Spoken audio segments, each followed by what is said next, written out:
அனைவருக்கும்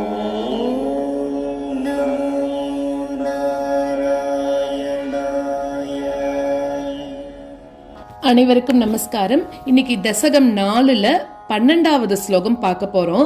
11வது ஸ்லோகத்துல நம்ம என்ன பார்த்தோம்? அந்த அக்னி தேவர்கள், பகல் தேவர்கள், அவ எல்லாரோட துணையோட இவன் சூரியனோட உலகத்தை அடையறான். அதுக்கப்புறமா துருவபதம் வரைக்கும் போறான் அப்படின்னு பார்த்தோமா.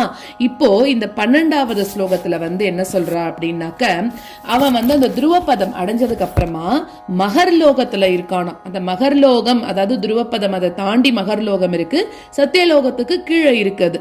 அப்போ அங்க போய் கொஞ்ச நாள் இருக்கலாம் அப்படின்னு இந்த யோகியானவன் அங்க இருந்துட்டு இருக்கான்.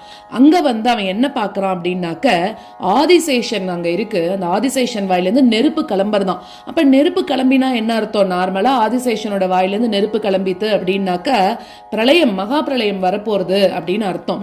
இப்போ இவன் மகர்லோகத்துல இருக்கும்போது ஆதிசேஷன் வாயிலிருந்து நெருப்பு கிளம்புறது அப்படின்னா அந்த உஷ்ணம் அவனை தகிக்கிறது. அப்ப அவன் என்ன நினைச்சுக்கிறான்?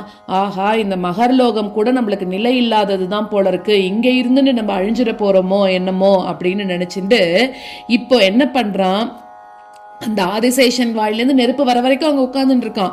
வந்த உடனே அவன் டக்குன்னு புரிஞ்சுண்டு மகர்லோகம் கூட அழியக்கூடியதுதான் புரிஞ்சுண்டு உடனே கிளம்பி ஒன்னு ஆசிரயித்து பிரம்மாவோட சத்தியலோகத்தை அடையறான். அப்படின்னாக்க மகர்லோகத்துக்கும் கொஞ்சம் மேல இருக்கிறது அந்த சத்தியலோகம்னு சொல்றோம் இல்லையா, அந்த இடத்துக்கு ஒன்ன அடையறான் அப்படிங்கிறது 12வது ஸ்லோகம்.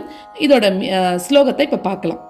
ஆஸ்திதோத மகராலயே யதா சேஷவக்த்ர தஹனோஷ்மனார்த்யதே ஈயதே பவத் உபாஸ்ரயஸ்ததா வேதசஃப் பதமதஃப் புரைவவா.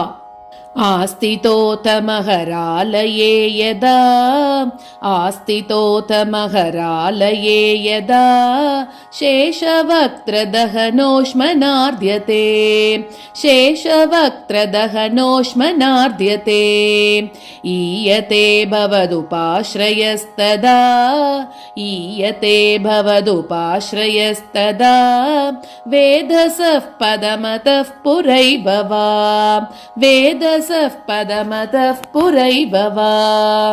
ஆஸ்திதோத மகராலயே யதா சேஷவக்த்ர தஹனோஷ்மனார்த்யதே ஈயதே பவதுபாஸ்ரயஸ்ததா வேதசஃப் பதமதஃப் புரைவவா. ஆஸ்திதோத மகராலயே யதா சேஷவக்த்ர தஹனோஷ்மனார்த்யதே ஈயதே பவதுபாஸ்ரயஸ்ததா வேதசஃப் பதமதஃப் புரைவவா.